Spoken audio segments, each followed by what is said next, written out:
Hello everyone. Last video में हमने मई month की एंट्रीज देखी थी। नेक्स्ट वीडियो जो अब हम देख रहे हैं वो देख रहे हैं अगस्त की एंट्रीज के बारे में।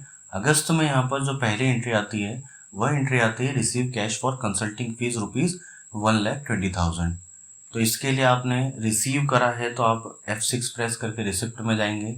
यहाँ पर आप कंसल्टिंग फीस लेंगे और 1,20,000 का अमाउंट एंटर कर देंगे।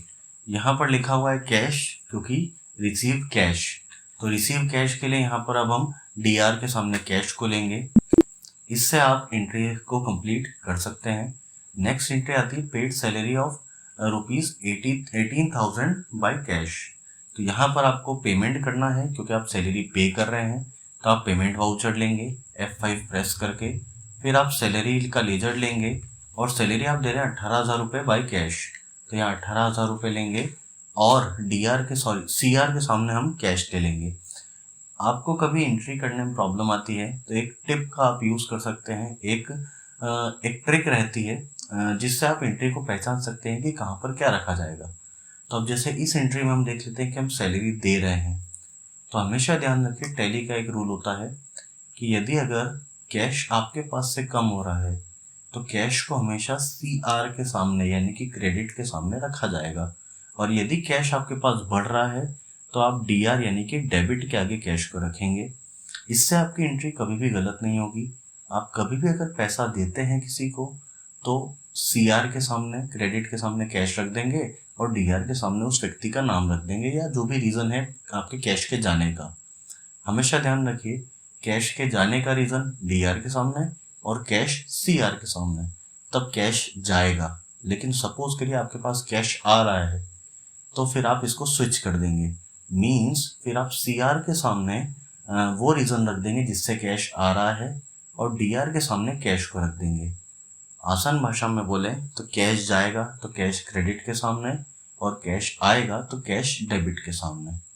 अब इस एंट्री को हम कंप्लीट करते हैं। सैलरी देते टाइम कैश जा रहा है इसलिए हमने CR के सामने यहाँ पर कैश को रखा है और एंट्री एक्सेप्ट कर लेंगे। नेक्स्ट एंट्री आती है आपकी paid office rent ₹8,000 by cheque. तो यहाँ पर अगर आप रेंट दे रहे हैं तो रेंट इनडायरेक्ट एक्सपेंसेस में आता है और उसकी एंट्री फिर से पेमेंट में होगी। रेंट का लेजर ले लेंगे ऑफिस रेंट। ऑफिस रेंट हम दे रहे हैं 8,000 बट बाय चेक, कैश नहीं दे रहे हैं इस बार, तो इसलिए 8,000 लेंगे और CR के सामने बैंक का नाम ले लेंगे। आसान भाषा में बोले तो कैश जा रहा है तो CR के सामने कैश और बैंक से पैसा जा रहा है तो CR के सामने बैंक।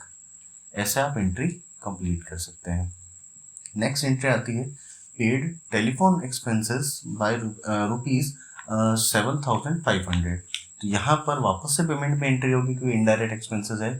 फिर यहाँ पर आप टेलीफोन एक्सपेंसेस ले लेंगे और अमाउंट लिख लेंगे। अगर आप इसको कैश के द्वारा दे रहे हैं तो कैश और चेक के द्वारा दे रहे हैं तो चेक, लेकिन यहाँ पर अभी कुछ भी नहीं लिखा हुआ है तो हम बाय डिफ़ॉल्ट इसे कैश मानेंगे। पेड टेलीफोन एक्सपेंसेस बाय ₹7,500, तो अब हम इसे कैश में ले लेंगे। नेक्स्ट एंट्री आती है आपकी paid electric bill of ₹9,500 by cheque. तो यहाँ पर अब फिर से पेमेंट में entry electrical expenses 9,500 by cheque है इसलिए अब बैंक का नाम ले लेंगे और एंट्री को एक्सेप्ट कर लेंगे। नेक्स्ट एंट्री आती है purchase a new cabinet worth 10,200 by cash. यहाँ पर आपने एक नया कैबिनेट खरीदा है जो कि 10,200 रुपये का है और कैश में खरीदा है। बहुत लोग इसमें एक गलती करते हैं कि इसकी एंट्री वो लोग परचेज वाउचर में कर देते हैं। ये परचेज में नहीं होगी। कैबिनेट जो आप खरीद रहे हैं वो आप बेचने के लिए नहीं खरीद रहे हैं, आप यूज़ करने के लिए खरीद रहे हैं। तो ऐसी वस्तु जिसे आपको बेचना नहीं है, यूज़ करना है, वह वस्तु कहलाती है फिक्स असेट। और फिक्स असेट की एंट्री कभी भी परचेज में नहीं होती है। फिक्स असेट के लिए पहले आपको एक लेजर बनाना होगा उसका। अब हम यहाँ पर लेजर बना लेते हैं कैबिनेट के नाम का। इसे हम ले लेंगे फिक्स असेट में।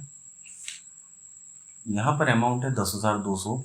तो हमेशा ध्यान रखिए फिक्स असेट को खरीदने की एंट्री हमेशा पेमेंट में ही जाएगी। अगर आप उधार खरीद रहे हैं तो जर्नल में जाएगी, परंतु यहाँ पर हम कैश में खरीद रहे हैं तो इसीलिए अब हम इसकी एंट्री पेमेंट में करेंगे 10,200 रुपये और नीचे CR के सामने आप कैश ले लेंगे ये आपका कैबिनेट परचेस हो जाएगा। ऐसी एंट्रीज कभी भी परचेस में नहीं जाएगी, इसलिए इसका हमेशा ध्यान रखिए। ये एंट्रीज थी हमारी अगस्त महीने की। नेक्स्ट अब हम जो करेंगे वो परचेस की एंट्री की प्रैक्टिस करेंगे। यहाँ पर ढेर सारी परचेस की एंट्रीज दे रखी है, इन्हें हम प्रैक्टिस करेंगे। फिर आगे चल के और एंट्रीज भी आती जाएंगी, उन्हें भी हम धीरे धीरे करके देखते जाएंगे। जैसे यहाँ पर ऑल टाइप ऑफ ट्रांजेक्शन्स आ रहा है, इसमें सभी प्रकार के ट्रांजेक्शन रहेंगे जो मिक्सड रहेंगे, तो आपकी प्रैक्टिस अच्छे से हो पाएगी। आई होप आपको इस वीडियो में बहुत कुछ समझ में आया होगा। अगर समझ में आया तो लाइक, शेयर, कमेंट, सब्सक्राइब ज़रूर करिए और ऐसे ही इन्फॉर्मेटिव वीडियोस देखने के लिए हमारे चैनल से जुड़े रहिए। Thank you.